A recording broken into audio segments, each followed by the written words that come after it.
네, 안녕하세요. 반갑습니다. 가상화폐를 최대한 쉽게 설명을 해드리려고 노력하는 유튜버 곽동입니다. 이번 영상의 내용은 뭐냐? 파이코인이고요. 특히나 주제를 디파이로 잡았습니다. 이 디파이 시장 엄청나게 성장을 해왔고요. 앞으로도의 시장 전망은 무지밝다. 왜냐하면 이 블록체인 상의 어떤 코인들, 이 가상화폐들과 디파이는 뗄래야 뗄 수 없는 관계죠. 결국 운명을 같이 할 존재들이다. 전통시장에서 벗어나서 우리 어떤 탈중앙 금융, 코인을 블록체인을 왜 만들었어? 블록체인 자체도 탈중앙 아니야. 유저들끼리 직접 거래, 웹3 어떤 그런 개념이 들어가면서 전통 금융과 구별되는 우리 자체 생태계, 금융 시스템, 거래 시스템 이런 것들을 만들자는 취지에서 나온 게 코인 아니겠냐고요. 결국에는 중화거래소도 있지만 이러한 디파이 서비스 시장, 뭐 덱스 거래소도 포함해서 이 디파이 거래소의 어떤 그런 시장의 그 규모는 성장세는 가상화폐의 어떤 성장세랑 결을 같이 할 것이다. 결국에는 P2P 거래 뭐 이런 거야. 결국에는 개인 간 거래, 직접 거래.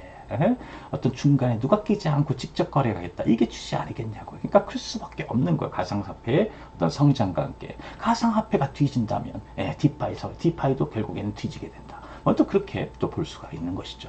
그런데 이 파이코인이 이제 오픈 메인넷 시점 이후로 디파이 시장에 100% 진출을 할 것이라는 것은 확실하다. 자명한 일이다. 그렇죠. 오히려 중화거래소가 안 된다고 해도 디파이는 무조건 들어가는 거예요. 자체 덱스 거래소를 니콜라스 시방세가 만들든 외부 당연히 연결돼야 되겠죠. 오픈인데 지금 니콜라스 코카콜라는 뭐 하고 있다? 밥을 다 줘놨어요. 5천만 명이 먹을 밥을 다 줘놨다. 그리고 현재는 뭐 하고 있다? 뜸을 들이고 있는 관계다. 지금 몇 개월씩 계속 뜸 들이고 있는 과정이죠. 밥을 더 맛깔나게 짓기 위해서. 그렇죠? 그러면 이 밥은 언제 먹을 수 있냐? 소뚜껑 언제 여냐? 니콜라스 주방장아. 주방장 니콜라스 소뚜껑 언제 열어요? 오픈 메인넷 12월. 12월까지 연다고 했잖아요. 그러니까 결국에는 이때 짜잔 소뚜껑 엽니다. 이거를 예고하기 위한 어떤 시점은 뭐 한 달 전이든 두 달 전이든 있지 않을까. 바로 그냥 내일 연다. 이건 조금 그렇잖아요. 예고를 해야지 언제 연다고. 오픈 메인넷 소뚜껑 연다고. 그러니까 뭐 1, 2개월 전 제 개인적으로 습니다 뭐 11월이나 10월이나 좀 미리 좀 마음의 준비 우리도 해야 되잖아요. 왜? 우리 오랫동안 기다렸잖아. 오래되신 분들은 5년 이상 되셨어요. 파이콘의 역사와 결을 같이 한 분들 5년 이상 되신 분들도 있고요. 저 같은 경우 한 3.5년, 4년. 이것은 파이코인의 어떤 생태계에서 명함도 못 내밀죠. 어디 가서 자랑거리도 못해. 저 한 파이코인 3년 됐어요. 4년 됐어요. 어디다가 자랑하냐고. 5년 이상 되신 분들도 있는데 결국 이렇게 충성도, 로열티가 엄청나잖아요. 이런 분들에게 바로 니콜라스 이 주방장이 내일 소뚜껑을 바로 연다 예고도 없이 그러면 욕먹습니다. 욕먹습니다. 결국에는 이런 분들을 위해서라도 예고는 분명히 있을 거다. 언제 오픈 매넷이 시작이는 당연한 거잖아. 상도 아니야. 이렇게 했는데 갑자기 내일 그냥 벼락듯이 열어. 그러면은 안 되죠. 니콜라스. 그럼 저한테 욕먹습니다. 결국에는 예고가 있을 것이다. 예고가 있을 것이다. 그런 기간을 두고. 지금 그런데 이 파이가 디파이 시장에 들어간다. 그러면 파이가 디파이 시장에 들어갔을 때 오늘 시간에서는 어떻게 기본적인 개념으로 굴러갈 것인가, 디파이 시장에서 파이가 어떻게 굴러갈 것인가에 대해서 말씀을 드리고, 개인적으로도 파이의 어떤 영향력이랄까요, 디파이 시장에서의 조금 그래도 미치지 않을까. 우리는 많잖아요. 많아요. 우리는 유저들이 많으니까 그래도 의미 있는 영향을 미칠 수가 있다 라는 부분입니다. 혹시 자체로 할 것인가, 니콜라스가? 아니겠죠. 자체도 할 수는 있지만 그것은 뭐 플러스 1의 개념이고 결국에는 오픈이잖아요. 오픈. 오픈 메인이잖아요. 오픈의 의미 말 그대로 연다 이거야. 나의 속살을 보여주겠다 니콜라스가. 그러면서 니콜라스 바바리맨 결국에는 열겠다는 얘기죠. 다 보셔라. 다 쓰셔라. 문제 이런 거 아니겠냐고요. 자, 어쨌든 이게 바로 디파이니까요. 자유롭게 참여할 수 있는 부분들, 그거를 오픈한다는 얘기죠. 자, 그러면 잠깐 여기 보시면요, LP부터 살펴보도록 할게요. LP라는 용어는 뭐냐? LP라는 용어는 Liquidity Pool. Liquidity Pool, 우리가 이제 흔히 유동성 풀이라고 하죠. 유동성 풀. 이거 많이 들어보셨죠? 뭐 이런 뭐 상식이지. 그렇죠. 상식인데 어쨌든 유동성 풀이라는 건데, 이 유동성 풀은 그 디파이 이 플랫폼마다 상품들이 여러 개가 있습니다. 여러 개가 있죠. 자, 그런데 이걸 왜 하냐? 응? 유동성 풀들의 어떤 상품들을 왜 만드냐 하면은 결국 뭐다? 교환을 위해서다. 디파의 핵심보다 교환이다. 수합이다. 수합. 내가 뭐 예를 들면 비트코인 갖고요, 어디 가가지고 이 비트코인 2도로 바꿔주세요. 혹은 파이코인 갖고요, 파이코인 가지고 2도로 바꿔주세요. 비트코인은 솔라나로 바꿔주세요. 그러니까 교환을 해주는 거죠. 교환. 그럼 전통시장에서는, 금융시장에서는 어떻게 했냐? 우리 이제 은행 환전의 시스템을 쉽게 생각하시면 돼요. 은행 환전, 우리가 여행 갔어요. 제가, 세미가 어디 일본에 여행 갔다. 그래서 이제, 근데, 환전 안 하고 왔어. 그럼 일본에 도착해서, 그 다음에 은행 가가지고 원화를 딱, 내가 5만원 딱 주면서, 이 5만원은 엔화로 바꿔주세요. 라고 할 거 아니에요. 그러면 그 은행에서, 어쨌든 간에, 그 원화를 바꿔주겠죠. 뭐, 달러든 뭐든, 원하는 부분으로. 그렇게 환전 서비스를 할 때, 금고에 다른 나라 통화가 있어야 될 거 아니에요. 그렇잖아요. 만약에, 인천공항에서 내가 엔화로 바꾼다 그러면 인천 안에 그 은행 내 금고에 엔화가 있어야 되는 거예요. 그렇잖아요. 그러면 그 엔화는 누가 집어넣냐 이거지. 보통 이제 지금 전통금융에서는 은행 기관이나 금융권에서 하죠. 그래서 수수도 지들이 먹죠. 그 금고에 넣어준 사람이 수수료를 받습니다. 은행 자체 환전해주는 그쪽에서도 수수료를 받죠. 그렇잖아요. 유저들한테. 뭐 그렇게 되는데, 우리 디파이 시장에서는 유동성 풀을 만드는 거다. 그래서 교환을 쉽게 교환을 할 수 있게끔 여기다가 넣는 거예요. 그러니까 엔화도 넣고, 그 다음 비트코인도 넣고, 그 다음에 솔라나도 넣고, 그래서 누군가가 이 디파이의 플랫폼에 들어와서 환전 수합을 하려고 할 때 여기 있는 거, 이걸 이용하는 거 아니겠냐고요. 근데 여기에 집어넣은 사람들을 위한 어떤 혜택이 있어야 되겠죠. 그것을 뭐 이렇게 인센티브, 뭐 이자 예치 서비스의 어떤 이자 개념으로 주고 있는 거잖아요. 그게 바로 이제 유동성 풀이다라는 부분이죠. 결국 뭐다? 디파이는 교환이다, 수합이다. 그래서 이 수합 부분의 서비스에 기여한 자들에게 그 다음에 혜택이 들어간다라는 부분. 자, 그래서 이런 부분이에요. 쉽게 얘기하면 파이를 줄게요. 우리 파이코인 홀더분들 엄청나잖아요. 디파이 어딘 플랫폼에 파이코인이 이제 상품이 올라갈 때 그러면 끝난 거야. 제가 보기에는 요 충성도면은 뭐 하나 떴다. 어디 디파이 플랫폼에 떴다. 파이 상품이. 그러면 이제 달려들죠. 그리고 안 할 이유가 없어. 디파이 플랫폼들이 많잖아요. 많죠. 뭐 덱스, 대표적으로 덱스, 뭐 팬케이크 스왑, BNB, 우리 바이낸스 쪽, 바이낸스의 어떤 덱스 거래수가 팬케이크 스왑이잖아요. 가장 큰데 거기에 파이가 딱 상품이 나왔다. 그럼 이제 막 들어가겠죠. 걔네들 입장에서도 안 할 것은 아닌 거예요. 왜? 돌거든. 많은 주주가 들어올 수도 있는 거잖아. 5천만 명이 움직일 수도 있는 부분이야. 그러면은 바이낸스 측에서도 이 덱스 거래소에 파이 안 넣겠냐 이거죠. 다른 허접한 코인들도 다 올라가는데, 그렇잖아요. 다른 허접한 코인들도 무슨 뭐 쓰레기 코인의 이더 쌍으로 보통 들어가니까, 쓰레기 코인의 솔라나 이게 뭐 이렇게 쌍으로 이렇게 예치하잖아요. 그런 것처럼 파이의 이더, 파이 비트, 파이 솔라나, 파이 모시기 뭐 이런 식으로 붙여가지고 이제 풀을 만들 텐데, 그 상품이 하나 나왔다고 소문 돌아봐. 트위터 한번 딱 떴어. 그러면 이제 득달같이 달려드는 거지. 그걸 또 노리고 디파이 플랫폼에서는 아마 파이를 건드릴 것이다. 그런데 아주 초기에는 아닐 거예요. 아주 초기에는 아니다. 왜냐하면 변동이 너무 크면 안 되거든. 어느 정도 시장 가격이 조금 안정화돼야 돼. 좀 안정화가 돼야 돼. 그러면 이제 폭발적으로 늘어나지 않을까. 이런 생각이 좀 듭니다. 또 3000% 빠졌죠. 그래서 파이를 줄 테니 이더를 다오 라고 제가 여기 디파이 플랫폼 창구에 얘기를 합니다. 뭐 이렇게 있죠. 다 이런 거예요. 디파이라는 게. 그럼 여기서 그러면 그 파이를 제공한 사람, 금고에 넣어둔 사람, 혹은 이더를 금고에 넣어둔 사람이 있을 거잖아요. 어? 이더를 내고 파이를 받는 사람도 있을 거고, 파이를 내고 이더를 받는 사람도 있을 테니까, 그런 교환.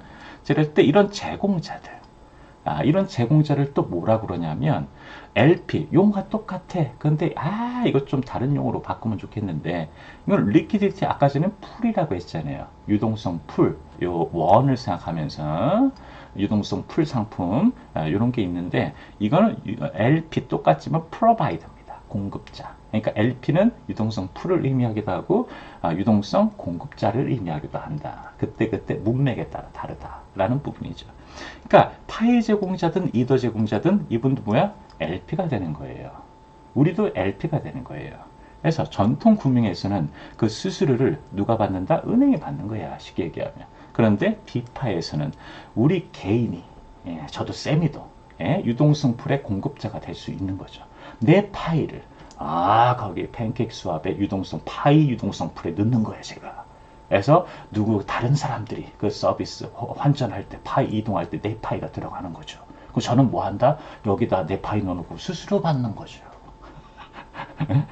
금액에 따른 수수료를 받는 거다. 거래 금액에 따른. 뭐 그런 어떤 시장이다 이겁니다. 이게 엄청나다. 이게 엄청나다. 엄청나다. 그러면 이제 LP 토큰이라는 게 있습니다. 또 LP 토큰. LP 토큰은 뭐냐?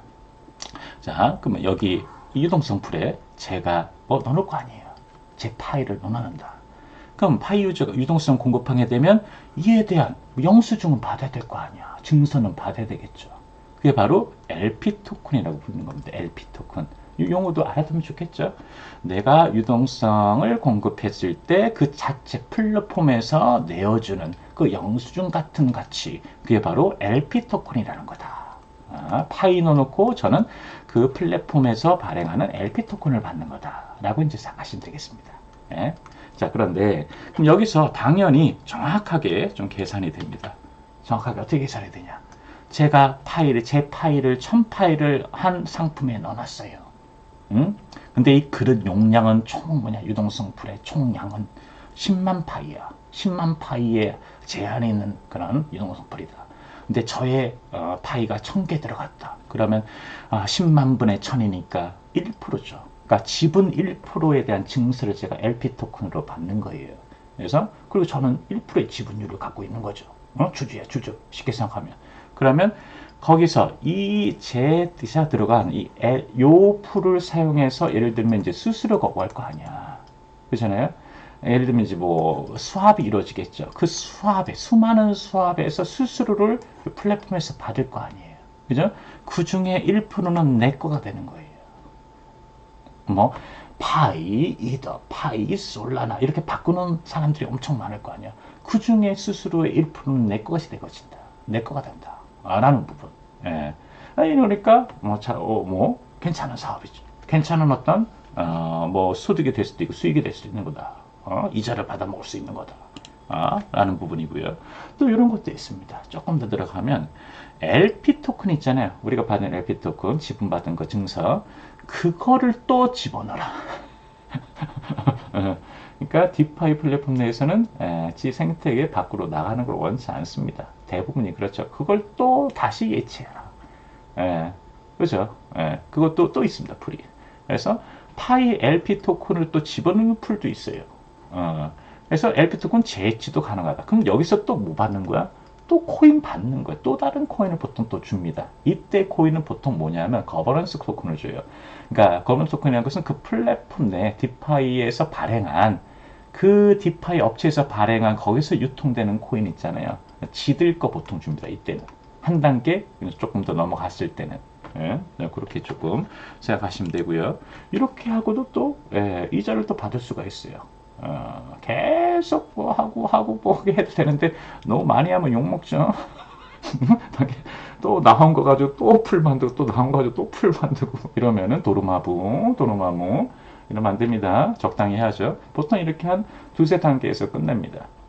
그러면 유동성을 공급하고 이에 대한 보상, LP 토큰을 풀에 예치하는 용어가 뭐냐? 바로 yield farming이라고 하는 겁니다. yield farming. 그래서 이게 바로 이자 농사. 이자라고 우리가 보통 부르는 거죠. 이자 농사라는 부분. 그러니까 여기서 나온 이자를 또 이렇게 또 넣기도 하고요. 하면 안 되겠죠. 하면 안 됩니다. 이 정도에서 보통 끝난다. 그러면 디파이 업체들의 목적이 뭐냐? 왜 자꾸 이렇게 교환 매개 수단을 이렇게 풀을 만들어 놓냐? 결국에는 이거죠. TVL입니다. TVL. 그러니까 토탈 밸류 락드인데, 그러니까 락드잖아, 락드. 유동성 풀에 들어간다, 내 코인에 들어간다는 자체가 뭐야? 락드 된다는 얘기죠. 락드 된다는 얘기죠. 그래서 요 양이, 이런 유동성 풀이 많을 거 아니에요. 예? 이 양을 총 합쳐가지고 이 플랫폼 내에 들어온 코인의 양, 파이코인도 있을 거고, 이더리움도 있을 거고, 솔라나도 있을 거고, 비트코인도 있을 거 아니에요. 그거와는 어떤 예치한 총 금액, 요게 바로 이 디파이 업체의 가치가 되는 거다. 예, 규모가 되는 거고. 그렇죠. 그래서 이거에 사활을 걸고 있다. 그래서 웬만한 좀 이름 있다 그러면 다 붙이는 거예요. 왜냐하면 거래는 지들이 하는 게 아니거든. 자체에서 하는 게 아니라 유저들이 하는 거거든. 그러니까 유저들을 위한 어떤 유저들이 많이 사고 팔게끔 하면 돼요. 디파이 업체라는 게. 우리 환전하는 것처럼. 예? 그런 목적을 가지고 있다. 예. 그래야 디파이 업체의 그 기업 가치도 올라가는 거죠. 그리고 많은 수익을 또 그 수수료에서 지들도 떼어먹는 게 있으니까. 예. 또 수익을 얻을 수 있는 부분이고요. 그러니라는 니콜라스 어마어마한 디파이 시장 앞으로 얼마나 이렇게 상승을 할지는 예상도 못합니다. 블록체인 어떤 상승세와 결을 같이 할 것이다. 예, 가상화폐 시장의 상승세와 결을 같이 할 것이다. 그렇습니다. 그래서 어마어마한 시장이 될 거고요. 그러니까 이 디파이 시장이 상승하지 않을 이유가 없다. 왜? 코인, 토큰, 요 블록체인이라는 개념 자체가 결국에는 디파이다. 탈중앙금융, 생태 내에서의 유저들의 직접적인 거래. 그걸 매개체할 수 있는 게 바로 디파이 플랫폼이라는 얘기죠. 파이코인의 안착이 우선 필요해요. 이 어마어마한 시장에 파이코인이 이제 들어간다 라고 하면은 우선은 파이코인이 가장 그냥 오픈 메인에 딱 되자마자 디파이 플랫폼들이 두두두두두두두두 이게 다냐 달리냐 그건 아닙니다. 그건 아닐 거예요. 그렇게 했을 때 조금 아직 뭐 좀 지나봐야지. 조금 지나봐야 돼요. 뭐 공격적으로 하는 디파이 업체도 물론 있겠지만 좀 제가 보기에는 제 개인적인 생각입니다. 제 개인적인 생각.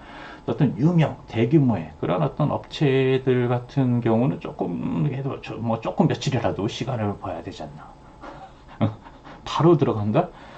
바로 들어가는 부분은 조금 그렇죠. 뭐 조금 기간을 두고 상품이 나오지 않을까라는 생각이 들고요. 시기는 당연히 오픈맨의 시점 이후입니다. 오픈맨의 시점 이후. 이래 되겠죠. 그래서 이 파이코인의 어떤 상품 요거에 대한 디파이라는 것은 또 이제 뭐 예치하고 나서 뭐 빨 수도 자유롭게 뺄 수도 있어요. 예치한 것을 또 이제 다시 빼가지고 또 제 지갑 속에 넣을 수도 있고 왔다 갔다 할 수 있는 그런 자유로움이 있기 때문에 뭐 들어가는데 뭐 이렇게 무리도 없고요. 뭐 어떤 예치 기간을 정하지 않는 이상 자유롭게 뺄 수도 있는 그런 상황이기 때문에 결국엔 그렇습니다. 그래서 오픈맨의 시점 이후에 디파이 시장만 만약에 활성화만 돼도 파이가 들어가서 거기에서 유저들이 많으니까 또 많은 어떤 다양한 상품들이 나올 수가 있고요. 거기에 또 유저들 많이 참여를 할 거예요. 가격을 보겠죠. 어떤 시세를 보고 또 판단하고 그 다음에 늘까 말까 뭐 이런 어떤 고민들도 많이 나오게 될 것이다. 그 관련된 또 정보도 또 많이 나오게 될 것이다. 그때 되면은. 그래서 제가 보기에는 밝다 오픈메인넷만 잘 성공적으로 이루어지면은 그리고 투명하게 오픈만 하면 이 파이가 안 될 건 없다. 왜냐하면 유저의 힘이 엄청나기 때문에 그렇습니다. 오늘은 여기까지.